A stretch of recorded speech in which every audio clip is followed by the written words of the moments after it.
ஒரு செயற்கையான ஒரு தட்டுப்பாட்டை உருவாக்குவார்கள். உங்களுக்கு உதாரணம் சொல்ல பாருங்க, என்ன பண்ணுவாங்க, அவங்க எப்படி மனநிலைக்கு தள்ளுவான்னு பாருங்க. பெட்ரோல் விலையை ஏற்றிவான், டீசல் விலையை ஏற்றிவான், நம்ம போராடுவோம். அவனுக்கு வேண்டியது 3 ரூபா, ஆனால் விலையை எப்படி ஏற்றுவான், 5 ரூபாய் ஏற்றுவான். விலையை குறைக்க வேண்டும், விலையை குறைக்க வேண்டும், நம்ம போராடுவோம். மக்களின் போராட்டத்தை செய் சாய்க்கிற மாதிரி சாட்சி 2 ரூபாய் குறைச்சு அவனுக்கு வேண்டிய 3 ரூபாய் போய் வச்சுக்குவான். இதைத்தான் பல பதவியும் செஞ்சுக்கிட்டு இருக்காங்க. இன்னைக்கு மட்டும் இல்ல, ரொம்ப நாளா இதை செஞ்சுக்கிட்டு இருக்காங்க. என்ன பண்ணுவான், செயற்கையான ஒரு எரிபொருள் தட்டுப்பாட்டை உருவாக்குவான்.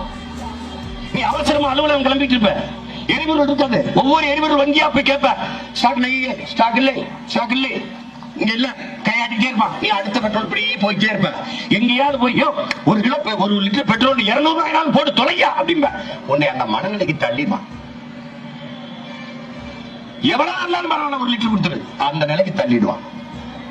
அது போல என்ன பண்ணுவான், உணவை வாங்கி, அத்தியாவசிய உணவுப் பொருளை வாங்கி சேமித்து பதுக்கி வைத்துக் கொண்டு செயற்கையான ஒரு தட்டுப்பாட்டை இந்த முதலாளிகள் உருவாக்குவார்.